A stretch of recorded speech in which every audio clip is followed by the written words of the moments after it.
우린 살면서 많은 인생의 흔적을 남깁니다. 지난 한 해 동안도 여러분 각자의 삶을 돌아보면 이런저런 흔적들을 남기셨을 것입니다. 그 가운데 오랫동안 기억하고 싶은 것들도 있을 것이고 여러분의 기억 속에서 지워버리고 싶은 것들도 있을 것이라고 생각을 합니다. 그런데 한 사람의 이 삶이 자신과 나라의 미래를 바꿀 수도 있다고 하는 것을 우리는 히스기야의 삶을 통해서 그가 남긴 흔적 속에서 볼 수 있었습니다. 히스기야를 통해서 우리가 아는 것처럼 그는 죽을 병에 걸려서 인생 최대 위기를 만났고 뿐만 아니라 그 뒤에는 아수르의 침략으로 인해서 나라가 풍전등화의 위기를 겪으면서 정말 자칫하면 이 나라를 빼앗길 수도 있다고 하는 생각이 들 정도로 무시무시한 시간들을 보내야만 했는데 히스기야의 기도와 그의 눈물을 하나님께서 들으시고 보시면서 그에게 은혜를 주시고 유다에게도 은혜를 베풀어 주셨습니다. 그래서 꺼져가는 등불 같은 유다의 새로운 희망이 생겼고 희망의 싹이 피어나듯 그렇게 올라오게 되었습니다. 그러면서 히스기야는 세상을 떠나게 되죠. 그 아들 므낫세가 12살의 왕이 되어서 55년을 다스리는 가운데 아버지 히스기야가 만들어 놓은 미래의 희망의 싹을 완전히 짓밟아 버리고 맙니다. 므낫세는 유다의 14대 왕으로서 왕들 가운데는 가장 오랜 동안 통치한 왕입니다. 그런데 그는 브레이크가 없었습니다. 하고 싶은 대로 했습니다. 살고 싶은 대로 살았습니다. 유다의 왕들 가운데는 가장 악한 왕이 되었습니다. 그러니 하나님의 진노를 살 수밖에 없었던 것이죠. 그 후에 어떻게 되었을까요? 사실 저는 오늘이 신년 첫 주일이잖아요. 근데 므낫세 얘기 별로 하고 싶지 않더라고요. 건너뛰고 요시아로 갈까 그러다가 이거 건너뛰면 또 그렇고 분명히 하나님께서 우리들에게도 하시고 싶은 말씀이 있을 텐데 이 므낫세의 삶을 통해서 우리에게 하나님의 마음을 전하시고 싶어 하지 않으실까 하는 생각이 들어서 이 말씀을 그냥 본문으로 선택을 하고 이 말씀을 나누게 되었는데 이 새해 첫 주일에 므낫세에 관한 말씀을 통해서 우리의 삶을 돌아보고 새로운 결단이 이루어지는 시간이 되시면 참 좋겠습니다. 므낫세의 삶을 한 문장으로 압축시켜서 표현해 놓은 구절이 2절 말씀이에요. 여러분 2절 말씀 한번 보실래요? 므낫세가 어떤 사람인지 여호와 보시기에 악을 행하여. 이것이 므낫세에 대한 평가예요. 하나님 보시기에 악한 사람이에요. 악을 행한 사람이에요. 하나님께서 왕들을 평가하시거나 하나님의 백성들을 평가하실 때 얼마나 많은 부를 누리고 있는지, 얼마나 성품이 괜찮은지, 얼마나 리더십이 있는지, 혹은 어떤 능력을 가지고 있는지를 보시는 게 아니라 하나님을 향한 바른 신앙과 바른 태도가 있는지를 보십니다. 바른 신앙이 있는지, 하나님께 태도가 바르게 되어 있는지 그것을 보시는데 므낫세는 여호와 보시기에 악을 행했다 이렇게 말합니다. 이것이 므낫세의 55년의 통치 기간을 축약시켜서 열왕기서 기자가 표현을 해 놓은 것입니다. 므낫세는 하나님이 쫓아내신 이방 사람들의 가증한 일을 본받아서 우상을 숭배하는 일에 얼마나 열심을 냈는지 모릅니다. 계속되는 성경의 내용들을 쭉 보시면 3절, 4절 이어서 나오는 말씀들을 보시면 므낫세는 북이스라엘의 왕 아합 왕의 행위대로 바알을 숭배하면서 바알을 위한 제단을 만들었습니다. 바알이라고 하는 신은 비와 풍요의 신이에요. 그래서 가나안 원주민들은 바알을 숭배할 때 비를 주고 풍요를 누리게 한다고 믿고 바알을 숭배했는데, 므낫세가 지금 이스라엘 유다 백성들에게 바알을 숭배하게 하는 것입니다. 아세라 목상을 만들어서 성전 안에 두기도 했습니다. 아세라 목상은 다신, 그러니까 신을 섬기는 백성들에게 다산의 축복을 가져다 준다고 하는 신이었어요. 그래서 바알과 아세라 신을 얼마나 열심히 잘 섬겼는지 몰라요. 풍요를 가져다 주고 자식을 많게 해주는 이 신들을 섬긴 것입니다. 그것뿐만이 아니라 해와 달과 별들을 섬겼어요. 각종 신들을 위한 제단을 만들어서 예루살렘 성전에 두었습니다. 성전 뜰에도 두었습니다. 해와 달과 별들을 섬기기 위한 제단을 만들어서 성전 두 뜰에 갖다 두기도 했습니다. 하나님의 전에 우상 숭배를 위한 제단들을 참 쌓아 올라가는데, 성전은 하나님의 임재의 상징이잖아요. 하나님께서 이전에 말씀하시기를 뭐라고 말씀하셨는가 하면, 내가 예루살렘에 내 이름을 두겠다. 예루살렘의 이름을 두겠다고 하는 것은 예루살렘 성전에 하나님의 이름을 두겠다는 말씀이에요. 그리고 하나님께서는 다윗과 솔로몬에게 뭐라고 말씀하셨는가 하면, 너는 내 이름을 성전과 예루살렘에 두라 라고 말씀을 하셨어요.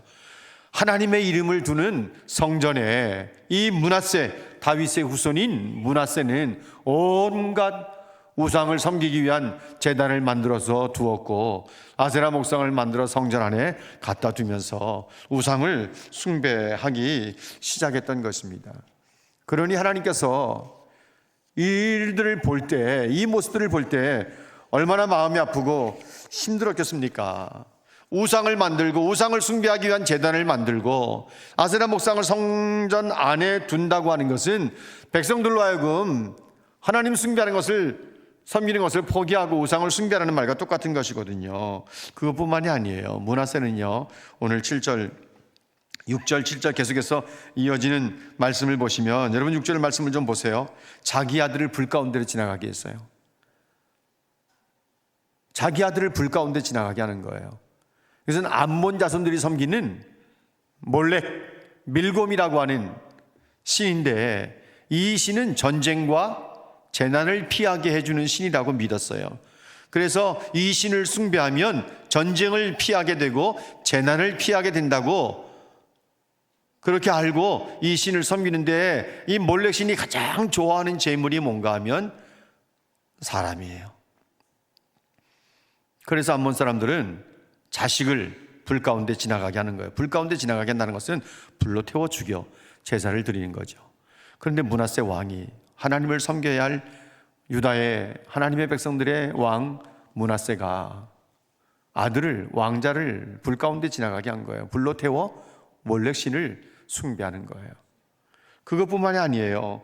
오늘 말씀의 내용들을 쭉 보시면 점을 치고 사수를 행하고 신접한 자를 불러들이고, 신접한 자는 죽은 자의 혼을 불러들여서 미래를 알게 하는 사람이 신접한 자거든요. 또 박수를 신임을 했어요. 박수라는 것은 무당인데 남자 무당을 말해요. 남자 무당.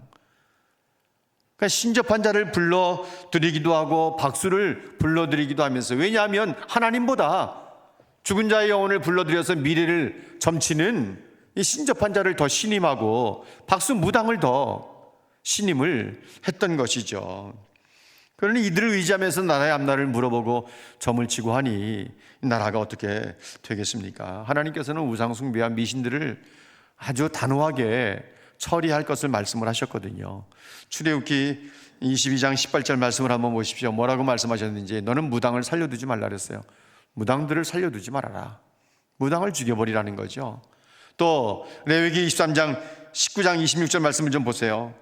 거기 보면 점을 치지 말며 술법을 행하지 말며 사수를 행하지 말 것이라고 분명히 말씀을 했어요. 점도 치지 말 것이라고.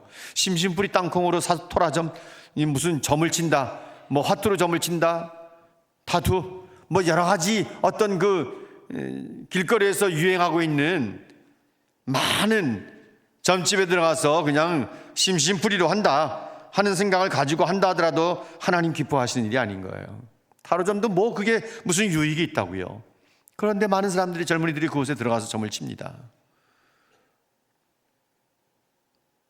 절대로 하나님 기뻐하지 않는 일이에요. 므낫세는요, 자신도 그렇게 했을 뿐만 아니라 백성들을 꼬드겨서 우상 숭배하는 백성들, 이방인들을 하나님께서 다 멸하셨는데 그들보다 더 악한 일을 하는 거예요.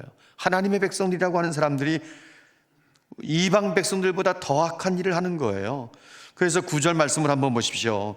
9절 말씀, 오늘 본문 9절 말씀 보면 이 백성이 듣지 아니하였고 므낫세의 꾀임을 받아 행한 것이 여호와께서 이스라엘 자손 앞에서 멸하신 여러 민족보다 더 심했더라. 하나님의 백성이라고 하는 유다 백성들이 우상을 숭배하는데, 우상 숭배하는 이방 백성들을 하나님께서 멸하셨는데 그들보다 더 심하게 우상 숭배를 하는 거예요. 그러니 하나님께서 이들을 어떻게 그냥 내버려 두실 수가 있습니까? 그것뿐만이 아니에요. 우리가 읽진 않았지만 16절, 열왕기하서 21장 16절 말씀을 좀 한번 좀 보실래요? 뭐라고 기록되어 있는지. 그 백성들은 이 말씀에 깜짝 놀랐어요. 므낫세가 유다에게 범죄하게 하여 여호와 보시기에 악을 행한 것 외에도 무죄한 자의 피를 심히 많이 흘려서 예루살렘이 이 끝에서 저 끝에까지 피가 가득하게 했다 그랬어요. 의인들의 피를 많이 흘린 거죠. 무죄한 자의 피를 많이 흘린 거예요. 그래서 예루살렘이 이 끝에서 저 끝까지 그 피가 가득하게 했다. 많은 의인들이 목숨을 잃은 거예요. 내려오는 이야기에 의하면 이사야 선지자도 이때에 므낫세에 의해서 톱에 켜서 죽임을 당했다. 이렇게 알려져 오고 있습니다. 이런 역사상 유래를 찾아볼 수 없을 정도로 끔찍한 일을 므낫세가 행한 것입니다. 그러니 이들을 그냥 두고 보실 수 있겠습니까? 이스라엘이 하나님 앞에 우상을 숭배하고 범죄하는 가운데 망한 것을 유다 백성들이 모를 리가 없어요. 왕들이 모를 리가 없어요. 그런데 형제 나라라고 하는 북이스라엘이 우상 숭배하다가 망했는데 이들이 다시 우상 숭배에 빠져서 하나님의 심판을 불러오고 있는 것입니다. 하나님께서는 이들을 돌아오게 하시려고요, 선지자들을 보내고 또 보내고 또 보내는데도 왕과 백성들은 듣지 않는 거예요. 역대하 33장 10절 말씀을 좀 보실래요? 뭐라고 말씀하는지. 여호와께서 므낫세와 그의 백성에게 이르셨으나 그들이 듣지 아니하였으므로. 듣지 않았다는 거예요. 누구를 보냈는데요? 선지자들을 보내서 하나님의 말씀을 계속해서 주시는데도 이 백성들이 하나님의 말씀을 듣지 않는 거예요. 말씀을 듣지 않아요. 우리가 이미 읽었던 열왕기하서 21장 마지막 9절 말씀에도 보면 이 백성이 듣지 아니하였으므로, 이 백성이 듣지 아니하였으므로, 이것이 역대하 33장 10절 말씀에 이어지는 거예요. 이 백성이 듣지 아니하였으므로. 그래서 하나님께서 어떻게 하시려고 하는가 하면 열왕기하서 21장 13절 14절 말씀을 좀 보세요. 어떤 일이 일어나는지. 내가 사마리아를 잰 줄과 아합의 집을 다림보던 추를 예루살렘에 베풀고. 다림추라고 하는 것은 건축자들이 쓰는 기구 아닙니까? 근데 다림추를 예루살렘에 베풀겠다, 그 말은 무슨 말인가 하면 건축자가 다림추를 사용해서 건축에 이제 기반으로 삼는 것처럼 하나님께서는 이미 백성들에게 주신 율법을 기반으로 해서 이 백성들을 처리하시겠다는 거예요. 처리하는데 어떻게 처리하는가 하면 그릇을 씻어 엎음같이 예루살렘을 씻어 버리겠다는 거예요. 예루살렘을 씻어 버리겠다, 깨끗하게 만들어 버리겠다는 거죠. 그런데 여러분 14절, 이 13절 말씀을 보시면서 14절 말씀을 한번 좀 보세요. 14절 말씀이 이렇게 말합니다. 내가 나의 기업에서 남은 자들을 버려 그들의 원수의 손에 넘긴즉 그들이 모든 원수에게 노략거리와 겁탈거리가 되리니, 이렇게 말씀하고 있습니다. 분명히 13절 말씀에는 씻어버리겠다, 예루살렘을 씻어버리겠다 그랬어요. 그래서 마치 다 없애버리는 것처럼 생각할 수 있는데 14절 말씀에서는 뭐라 그래요? 남은 자들을 버려 원수들의 손에 넘겨서 노략거리와 겁탈거리가 되게 하겠다. 그래서 하나님께서는 유다 백성들을 아수르의 포로가 되게도 하시고 나중에는 바벨론에 의해서 망하게 하시는 거예요. 이 13절 14절 말씀이 아수르에 의해서 완전히 망하게 해버리겠다는 이야기를 지금 하고 있는 것이 아니라 아수르에 의해서 예루살렘을 깨끗하게 씻어버리겠다고 하는 것은 완전히 멸절시켜버리겠다고 하는 것이 아니라 이 백성들을 정화시키겠다는 거예요. 그래서 14절 말씀에 이 백성들 가운데 남은 자들을 버려서 원수들의 손에 맡겨서, 사실 이것은 바벨론의 포로가 될 것을 말씀하는 겁니다. 지금은 아수르가 바벨론을 정복한 상태에서 바벨론도 아수르의 눈치를 볼 수밖에 없어요. 그런데 아수르는 결국 바벨론에 의해서 정복을 당하고 또 유다도 바벨론에 의해서 멸망을 당하게 되고, 수많은 포로들이 바벨론 땅에 끌려가지 않습니까? 바벨론 땅에 끌려가는 사람들은요, 유다와 예루살렘에 남아있던 백성들이 뭐라고 생각했는가 하면, 저들은 우리보다 많은 죄를 범해서 포로가 되어 끌려간다고 생각했어요. 그런데 하나님의 그림은 어떤 그림인가 하면, 유다와 예루살렘에서 뽑아가지고 바벨론 땅으로 옮겨가시는 거예요. 이들이 남은 자예요. 유다와 예루살렘에 있는 사람들이 남은 자가 아니라 바벨론 땅에 포로가 되어 끌려가는 사람들이 남은 자예요.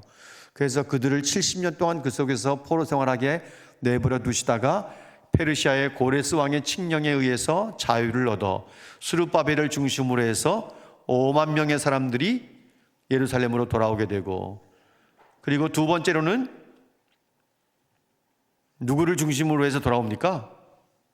에스라를 중심으로 해서 두 번째로 귀환을 하고, 세 번째로는 느헤미야를 중심으로 해서 백성들이 유다 땅으로 돌아오게 되는 거죠. 그러니까 여기서 예루살렘에서 쓸어버리겠다, 남은 자들을 버려서 원수들의 손에 맡겨서 노략거리와 겁탈거리가 되게 하겠다는 것은 완전히 진멸시켜버리겠다는 것이 아니라 이들을 정화시키겠다는 거예요. 포로로 끌려가는 사람들을 통해서 하나님께서 그들을 신앙인으로, 하나님의 사람으로 만들어서 정화를 시켜서 다시금 예루살렘으로 돌아와서 하나님의 나라를 만들어 가겠다고 하는 것이 하나님의 그림이에요. 그래서 오늘 말씀의 13절 14절 이렇게 말씀하고 있는 것입니다. 그러면 여러분, 궁금한 것은 뭔가 하면 므낫세는 어떻게 됐냐는 거예요. 므낫세는, 열왕기서 기자는 그 사실을 말씀하고 있잖아요. 그런데 역대하에서는 분명히 그 사실을 말씀하고 있기 때문에 이제 역대하 33장 10절 말씀으로 한번 가서 다시 보겠습니다. 10절 말씀해 보시면, 므낫세와 백성들에게 하나님의 선지자를 보내서 말씀을 하셨는데 듣지 않았어요. 말씀을 듣지 않았어요. 듣고 싶은 마음도 없었고 들어도 순종하지 않았고, 또 그래서 11절 말씀을 보세요. 여호와께서 아수르 왕의 군대 지휘관들을 와서 유다를 치게 만들어서 누구를 사로잡아 끌고 갑니까? 므낫세를 사로잡아 쇠사슬로 결박해서 바벨론으로 끌고 가요. 이들은 아수르 사람들이에요. 아수르 지휘관들이에요. 그런데 왜 바벨론으로 끌고 가느냐? 바벨론 땅도 이미 아수르 지배 속에 있었기 때문에 이렇게 표현하고 있는 거예요. 므낫세가 포로가 되어서 쇠사슬에 결박해서 바벨론 땅으로 끌려가요. 여러분 생각해 보십시오. 하나님의 말씀을 듣지 않으니까 선지자들을 보내서 계속해서 하나님께서 말씀을 하시는데, 왕도 그렇고 백성들도 그렇고 하나님 말씀을 듣지 않으니까 하나님께서 므낫세를 아수르 왕의 군대에 맡겨버리시는 거예요. 그래서 사로잡히게 되고 포로가 되어서 쇠사슬에 결박되어 바벨론으로 끌려가게 만드시는 거죠. 그런데 환란이 오니까 정신을 차리는 거예요. 12절 말씀 보실래요? 12절 말씀에 그가 환란을 당하여 여호와께 간구하고 조상들의 하나님 앞에 겸손했다, 이렇게 말합니다. 열왕기서만 보면 이 부분을 발견할 수가 없어요. 그런데 역대하 33장에 므낫세가 그래도 정신을 차릴 때가 있었어요. 이때가 언젠가면요, 므낫세가 통치한 지 49년이 되던 해예요. 그가 55년을 통치했으니까 이제 남은 기간은 6년밖에 없어요. 그 기간 동안에 므낫세가 하나님 앞에 기도합니다. 그리고 하나님 앞에 크게 겸손을 취해요. 하나님께서 이 모습 보시고 어떻게 하시겠어요? 이 모습 보시고 13절 말씀에 보면 크게 자기 자신을 낮추면서 하나님 앞에 기도하니까 하나님께서 그의 기도를 받으시고 간구를 들으시는 가운데 그가 예루살렘에 돌아와서 다시 왕위에 앉게 만들어 주셨어요. 어떻게 이렇게 됐는지는 몰라요.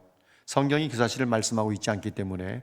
그런데 하나님께서 므낫세가 자기 자신을 크게 낮추면서 하나님 앞에 기도하니까 하나님께서 그 기도를 들으시고 그의 간구를 받으시고 그를 다시 예루살렘으로 돌아와 왕위에 앉게 만들어 주셨어요.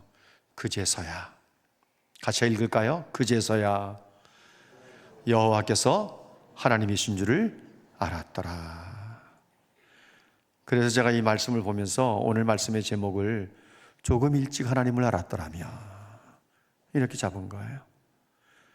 므낫세가 그제서야 여호와가 하나님이신 줄을 알게 되었던 것이죠.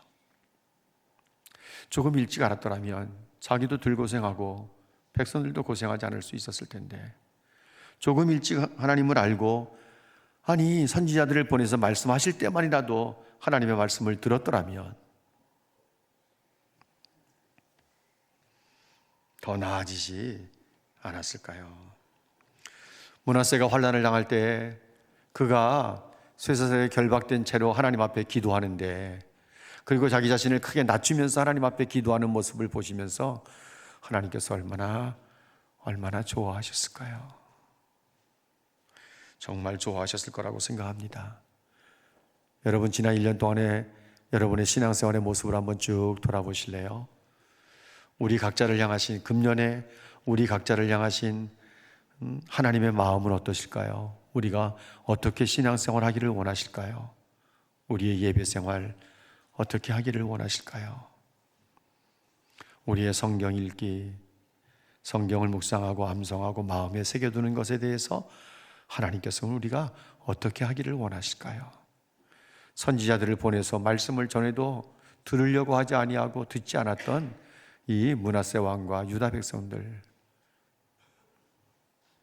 하나님께서 이미 쓸어버리겠다고 말씀을 하셨는데 그가 자기 자신을 낮춰서 하나님 앞에 간구하니까 하나님께서 그 기도를 받으시고 그의 간구를 들으셔서 다시 예루살렘으로 돌아오게 만들어 주신 것을 보면, 우리를 향해서 갖고 계신, 분명히 하나님은 우리 각 사람을 향한 계획을 갖고 계실 텐데 금년 한 해 동안 우리가 어떤 모습으로 신앙생활하기를 원하실까요? 우리는 하나님께서 원하시는 신앙생활이 무엇인가를 좀 분명히 마음을 열어서 들을 수 있게 되기를 바랍니다. 므낫세가 변했어요. 므낫세가 달라졌어요. 그가 남은 기간이 얼마인지 그는 모르죠. 우리는 이미 과거의 역사이기 때문에 역사의 이 기록들을 통해서 이때가 몇 년인지, 몇 년 남았는지를 알고 있는데, 이제 므낫세에게 남은 기간은 55년 통치했기 때문에 6년 남았어요. 6년 동안에요, 그의 삶이 변합니다. 그래서 말씀을 보면 포로 생활, 쇠사슬에 결박이 돼서 포로로 끌려갔다 온 다음에 나라를 든든하게 만드는 것이 얼마나 중요한 것인지 깨닫고 국방을 든든하게 세워갑니다. 그러면서 역대하 33장 15절 16절 말씀을 한번 보실래요? 우상 숭배자에서 이제는 완전히 이방 신들 모든 제단들을 다 성전 밖으로 던져버립니다. 그리고 그 모든 것들을 다 성 밖으로 다 던져버려요. 16절 말씀을 한번 보실래요? 여호와의 제단을 보수하고 하나님의 제단을 다 다시 수리해서 보수하고 화목제와 감사의 제물을 드리게 하고 백성들로 하여금 이스라엘의 하나님 여호와를 섬기라고 말합니다. 그런데 므낫세 통치 기간만 해도 벌써 49년을 지내왔고 49년 속에서 므낫세가 백성들을 꼬이기도 하고 닥달하기도 하면서 우상을 숭배하도록 심지어 왕도 왕자를 불 속에 던져 넣기까지 한 것을 봤던 이 백성들의 신앙이, 그리고 그들의 삶이 므낫세가 외친다고 그게 바뀌어지겠습니까?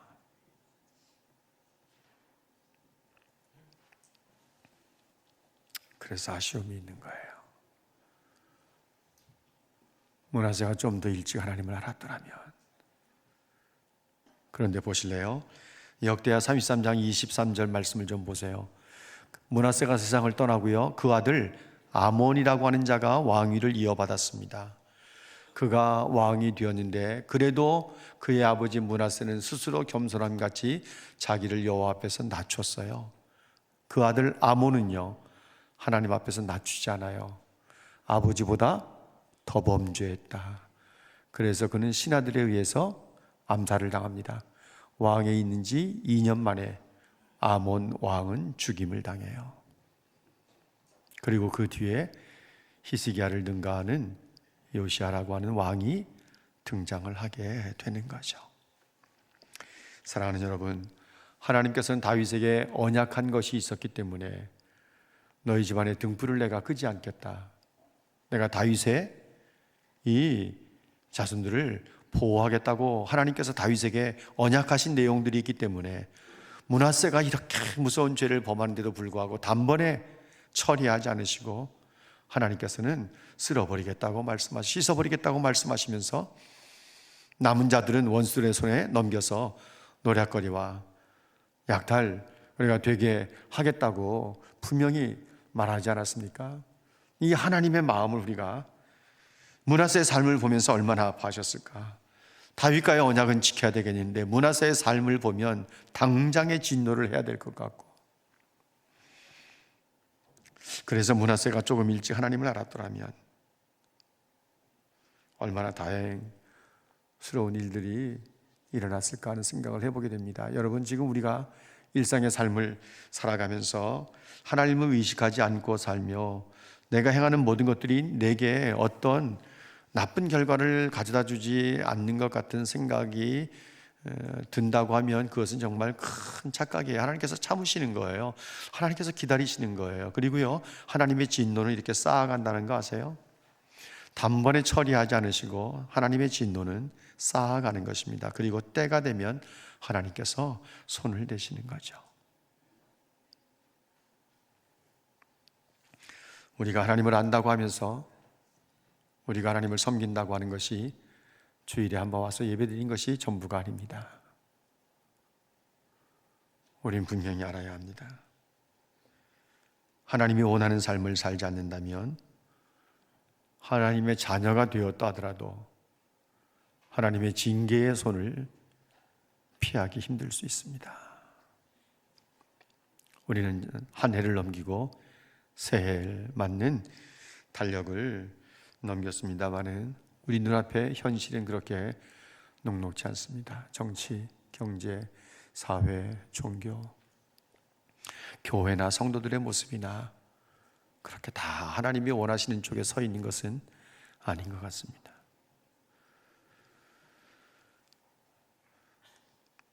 그렇지만 하나님의 허락 없이 이루어지는 일이 하나라도 있던가요?